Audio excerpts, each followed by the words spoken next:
Halo, good morning. Selamat pagi anak-anak teacher. Bagaimana kabarnya hari ini, Nak? Semoga baik dan sehat selalu ya. Amin. Nah, sekarang kita ada di hari Selasa, tanggal 11 Agustus tahun 2020. Di hari ini, di hari yang baru, kita akan belajar materi pembelajaran yang baru pula. Hari ini kita akan belajar tematik 6A, subtema 3, pembelajaran 5 dan pembelajaran 6. Itu di buku paket tematik Muna ada di halaman 102 sampai halaman 110.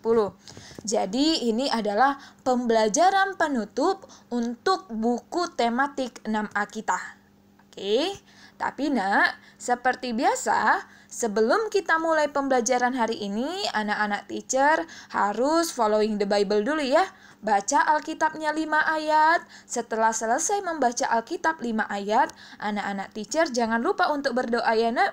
Minta hikmat sama Tuhan supaya apa materi yang kita pelajari hari ini, anak-anak teacher semuanya boleh mengerti dan memahami dengan baik ya Nak. Nah, sekarang kita lihat, buka bukumu halaman 102. Nah, sebelum kita masuk ke halaman 102, teacher mau review dulu pembelajaran kita yang ada di hari sebelumnya. Masih ingatkah anak-anak teacher dengan materi apa yang kita pelajari di hari Senin kemarin, Nak? Masih ingat? Iya, di hari Senin kemarin kita sudah belajar tentang cara melestarikan tumbuhan, karena ada pelestarian secara in situ, ada juga pelestarian secara ex situ. Kemudian kita sudah belajar juga membuat percakapan yang berisi tentang pengamalan sila-sila Pancasila dalam kehidupan sehari-hari. Nah, untuk hari ini, teacher mau anak-anak teacher mencatat apa materi-materi penting dari video yang teacher sampaikan hari ini. Sengaja teacher beritahukan di awal supaya nanti tidak bolak-balik lagi nonton videonya ya Nak. Jadi dari awal teacher kasih tahu tujuannya supaya sambil kalian mendengarkan, sambil kalian mencatat. Kira-kira mana materi yang penting, itu yang kamu catat ya anak teacher. Kalau di buku paketnya sudah ada materi itu, nggak usah lagi dicatat. Ya, nah sekarang kita lihat layar yang ada di layar HP-mu Nak, atau di layar laptopmu. Ini gambar apa Nak teacher? Gambar apakah ini? Atau hewan apakah gambar di samping? Iya, hewan di samping adalah gambar gajah putih. Gajah putih merupakan istilah yang digunakan untuk penyebutan gajah albino, yaitu gajah yang memiliki kelainan genetik. Negara yang memiliki julukan sebagai negara gajah putih adalah negara Thailand. Masih ingat nggak julukan lain untuk negara Thailand? Di video sebelumnya teacher sudah sampaikan julukan lain untuk negara Thailand selain julukannya sebagai negara gajah putih, julukan lainnya yaitu sebagai lumbung padi Asia. Nah, sekarang kita masuk ke slide berikutnya. Setiap negara-negara yang ada di Asia Tenggara, Nak, itu dia memiliki hewan endemik. Nah, apa itu hewan endemik? Hewan endemik adalah spesies hewan alami yang mendiami suatu wilayah atau daerah tertentu yang menjadikan wilayah tersebut mempunyai ciri khas karena tidak ditemukan di daerah lain. Karena hewan tersebut ciri khas daerahnya, maka dia disebutlah hewan endemik. Nah, contoh hewan endemik apa-apa saja? Ada harimau Sumatera, ada orang utan, ada siamang, dan masih banyak lagi. Ini kamu bisa baca dan bisa kamu tulis ya anak teacher. Kamu pause dulu videonya. Oke, ini adalah contoh-contoh hewan endemik yang ada di Indonesia. Lantas, bagaimana dengan contoh-contoh hewan endemik yang ada di negara-negara Asia Tenggara? Nah, kita lihat. Kita bahas dulu. Jenis hewan langka di negara Asia Tenggara dibedakan menjadi 3. Yang pertama yaitu ada fauna bercorak Asia, yang kedua ada fauna bercorak peralihan, dan yang ketiga ada fauna bercorak Australia. Fauna bercorak Australia. Nah, apa perbedaan dari ketiga fauna ini? Ini kita baca ya Nak. Kalau fauna bercorak Asia, maksudnya yaitu fauna tipe Asia disebut juga fauna dataran Sunda. Maksudnya, Penyebaran fauna asiatis terdapat di sebelah barat yang meliputi Sumatera, Kalimantan, Jawa, dan Bali. Contohnya apa? Contohnya ada gajah, ada harimau, ada badak bercula 1 dan badak bercula 2, dan lain-lainnya. Sedangkan fauna peralihan maksudnya yaitu fauna yang dibatasi oleh garis Wallace dan membatasi dengan fauna di dataran Sunda dan garis Weber, membatasi dengan fauna di dataran Sahul. Contohnya apa? Contohnya yaitu fauna yang ada di Maluku, di Sulawesi, dan di Nusa Tenggara ya nak. Yang ketiga ada fauna bercorak Australia, yaitu fauna tipe Australis disebut juga fauna dataran Sahul. Fauna ini terdapat di Irian Jaya dan pulau-pulau sekitarnya. Binatang-binatangnya memiliki kesamaan dengan binatang-binatang yang ada di benua Australia. Oleh sebab itulah dia dikatakan sebagai fauna bercorak Australia. Oke, paham ya? Nah, sekarang kita masuk jenis-jenis hewan-hewan langka yang ada di ASEAN. Yang pertama ini adalah hewan bekantan. Dari mana ya hewan bekantan berasal? Hewan bekantan berasal dari Brunei Darussalam. Jenis hewan langka lain yang ada di Brunei Darussalam yaitu ada rangkong dan juga ada musang air. Yang kedua yaitu hewan apa ini anak teacher kira-kira? Hewan apa ini nak? Iya, ini adalah hewan gaur seladang atau buson India.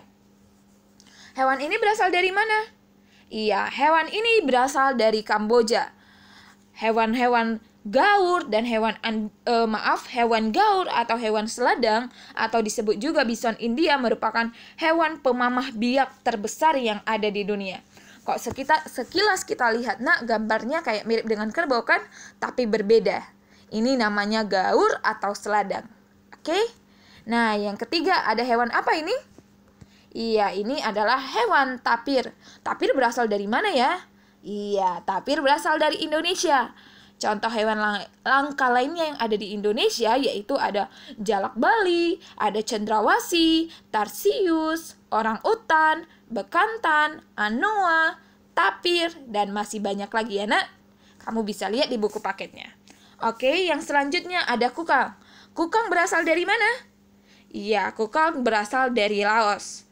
Di Laos juga ada hewan langka lainnya berupa harimau, beruang hitam, dan gajah Asia. Berikutnya yaitu ada burung takur. Burung takur berasal dari mana? Iya, burung takur berasal dari Malaysia. Burung takur ya nak, bukan tuan takur, oke? Nah, burung takur berasal dari Malaysia. Contoh hewan langka lainnya yang ada di Malaysia yaitu ada orangutan dan juga ada bekantan. Nah, monyet. Ini ada monyet pesek. Monyet pesek artinya hidungnya mancungnya ke dalam ya nak. Nah, monyet pesek berasal dari Myanmar, yaitu hewan yang menjadi ciri khas negara ini yaitu monyet pesek. Jadi Myanmar ini kalau dari segi fauna dia terbatas ya nak. Dia hewan langkanya itu hanya monyet pesek saja. Kemudian ada pesut. Pesut berasal dari mana ya? Iya, pesut berasal dari Filipina. Hewan yang menjadi ciri khas negara ini selain pesut yaitu ada kerbau kerdil, ada penyu sisik kakak tua, dan juga ada rangkong. Selanjutnya, hewan apa ini? Apakah kelelawar? Tepat sekali, bukan kelelawar, tapi ini adalah kubung. Apa itu kubung? Berasal dari mana kubung? Iya, kubung berasal dari negara Singapura. Contoh hewan langka lain yang ada di Singapura yaitu ada gajah, ada tupai, dan ada monyet ekor panjang. Selanjutnya, hewan apa ini? Iya, ini adalah hewan lutung. Berasal dari mana hewan lutung? Iya, hewan lutung berasal dari Thailand. Contoh hewan langka lain yang ada di Thailand yaitu ada kera, ada luwak, ada badak, dan ada berang-berang. Nah, selanjutnya kita lihat yang ke-10. Macan tutul. Macan tutul berasal dari mana, nak? Iya, macan tutul berasal dari Singapura. Nah, Macan tutul berasal dari Singapura. Hewan yang menjadi ciri khas negaranya yaitu ada gajah, ada monyet, ada buaya, ada ular, dan ada saola. Nah, kalau kita lihat tadi dari negara 1 sampai negara 10, ada yang sama negara hewannya karena hewan ini langka di Indonesia. Tahu-tahu hewannya langka juga nih di Filipina. Berarti Indonesia dan negara-negara Asia Tenggara lainnya memiliki kesamaan hewan atau memiliki kesamaan fauna. Kenapa memiliki kesamaan hewan atau kesamaan fauna, Nak? Karena kita tahu sendiri kalau negara-negara di Asia Tenggara itu memiliki letak yang berdekatan, memiliki kondisi geografis yang hampir sama. Oke, itu penyebab kenapa negara-negara Asia Tenggara memiliki kesamaan beberapa jenis hewan. Paham ya? Oke, sekarang kita lanjut. Kalau kita sudah tahu, Nak, banyak hewan-hewan di negara Asia Tenggara yang sudah langka atau hampir punah. Apa sih penyebab dari hewan tersebut langka? Jumlahnya terbatas, apa penyebabnya ya? Yang pertama, penyebabnya yaitu perburuan liar. Perburuan liar, diambillah gading gajahnya karena dijual mahal, ya kan? Kemudian, penyebab kedua yaitu pembukaan lahan pertanian. Pembukaan lahan pertanian, hutan-hutan dibakar, hutan-hutan ditebang untuk dibikin lahan pertanian, sehingga tempat tinggal hewannya jadi habis, habitat aslinya jadi habis, maka si hewan tidak ada lagi nih tempat tinggalnya, maka dia jadilah perkembangbiakannya semakin lama semakin menurun dan dia semakin lama akan semakin langka. Penyebab yang ketiga yaitu apa? Yaitu pembukaan lahan untuk permukiman. Hutan-hutan ditebangi untuk dibangun perumahan. Hutan-hutan ditebangi untuk dibangun ruko-ruko. Nah, penebangan hutan itu menyebabkan habitat asli si hewannya menjadi hilang. Nggak ada lagi tempat tinggal hewannya. Ya, karena itulah yang menyebabkan fauna di Asia Tenggara semakin langka. Yang terakhir yaitu penyebabnya yaitu kurangnya pengetahuan tentang jenis-jenis fauna langka. Kita sebagai masyarakat kurang informasi kita, kurang pengetahuan kita tentang hewan-hewan langka. Sehingga kita nggak bisa merawatnya. Kayak mana kita mau merawatnya? Kita aja nggak tahu kalau hewan itu langka. Maka anak teacher untuk mengetahui, untuk melestarikan hewan langka itu, yang pertama kita harus rajin-rajin membaca apa itu hewan langka, apa aja ya contoh-contoh hewan langka supaya kita tahu apa tindakan yang akan kita lakukan berikutnya untuk melestarikan si hewan langka tersebut. Paham ya, Nak? Jadi nggak salah, sangat bagus kalau kita banyak membaca tentang artikel atau tentang teks bacaan hewan-hewan langka yang ada di dunia. Paham ya, Nak? Nah, sekarang kita lihat manfaat dari mengetahui informasi tentang hewan langka. Yang pertama yaitu kita jadi tahu menjaga keseimbangan ekosistem agar kehidupan di muka bumi ini tetap berjalan dengan baik. Yang kedua, melestarikan keanekaragaman hayati yang bermanfaat bagi ilmu pengetahuan dan masyarakat. Manfaat yang ketiga yaitu melindungi hewan langka dan meningkatkan potensi atau populasi hewan langka. Dan manfaat yang terakhir yaitu mencegah kepunahan berbagai jenis hewan dan tumbuhan. Keempat inilah adalah manfaat dari mengetahui informasi tentang hewan-hewan langka. Oke, paham ya? Oke, sekarang kita lihat.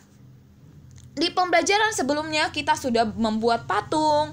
Kita sudah belajar juga tentang mewarnai patung, walaupun mewarnai patungnya tidak kita praktekkan. Nah, patung-patung tadi, Nak, bisa kita apresiasikan. Bisa kita lakukan pameran, kita kemudian melakukan apresiasi. Apa itu ya apresiasi patung?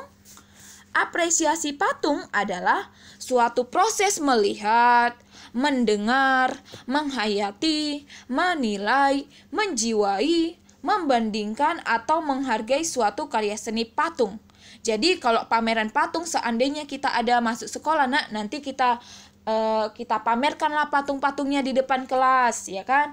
Kemudian kalian apresiasikan, kamu bandingkan antara patung buatanmu dengan patung buatan temanmu. Untuk membandingkannya tentu harus kita amati dulu, kita lihat dulu, kita nilai dulu dia. Paham ya? Untuk apa apresiasi patung dilakukan? Apa fungsi dari apresiasi patung? Fungsi dari apresiasi patung yaitu, video ini bisa kamu pause ya nak, biar tulisannya nampak.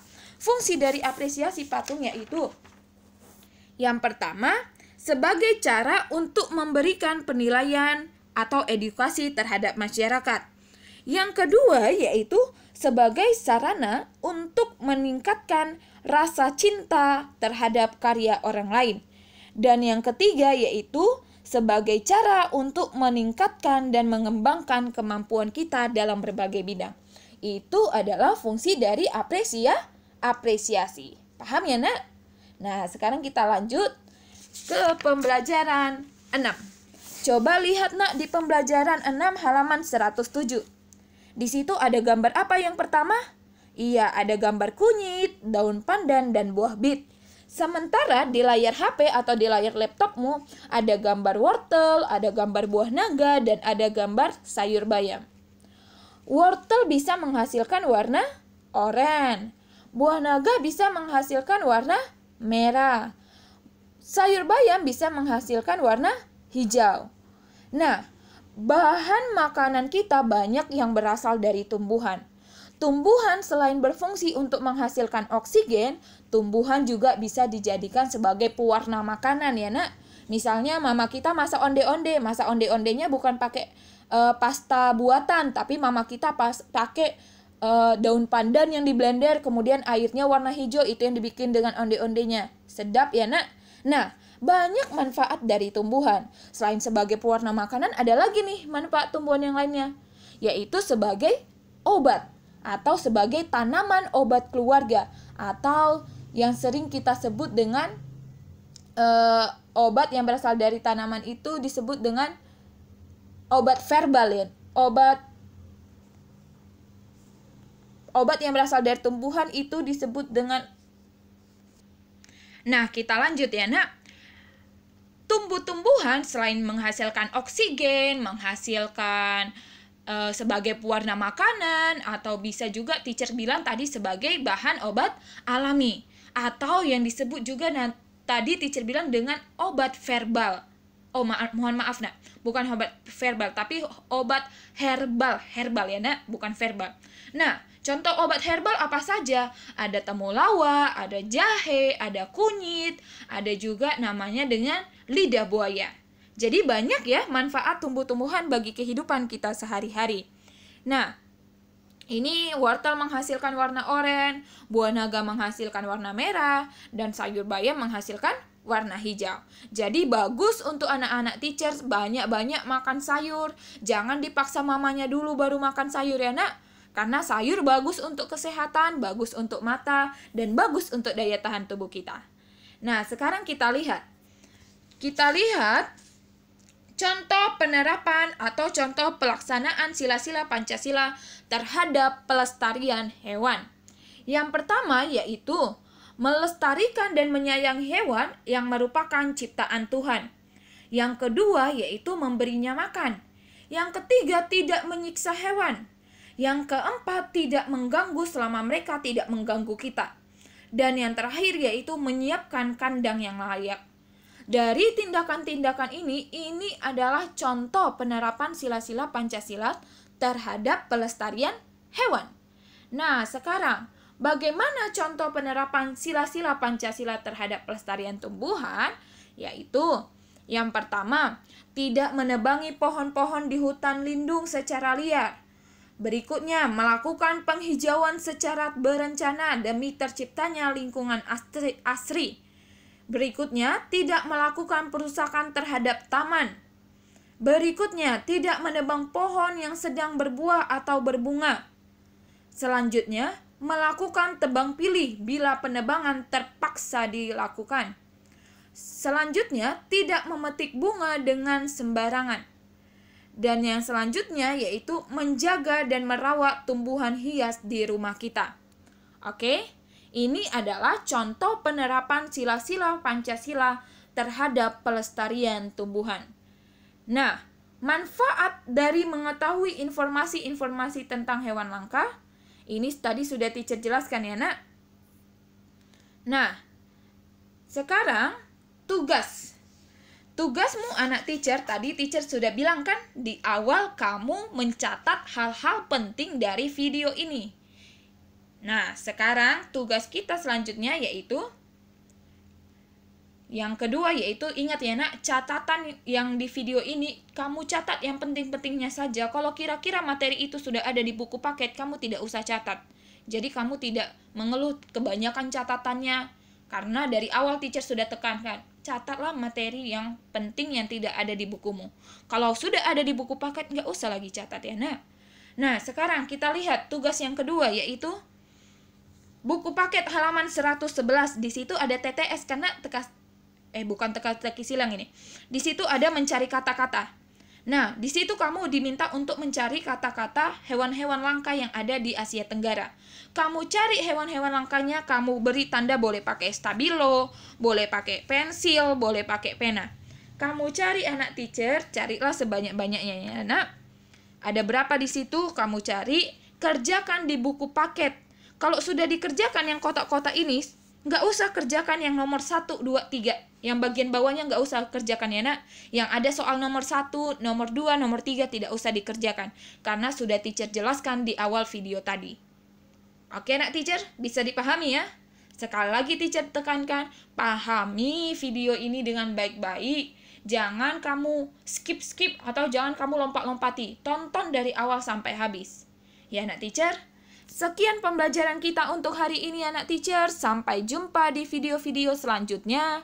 Seperti biasa, teacher selalu ingatkan karena sekarang kita ada di kondisi pandemi COVID-19. Jangan lupa untuk selalu rajin cuci tangan anak-anak. Kemudian, selalu jaga jarak dan pakai masker. Sampai sini video kita, Nak. Teacher berharap video ini bermanfaat bagi kalian. Bisa membantu proses pembelajaran kita. Oke, Nak. Shalom, selamat pagi. Selamat beraktivitas, Tuhan Yesus memberkati. Amin.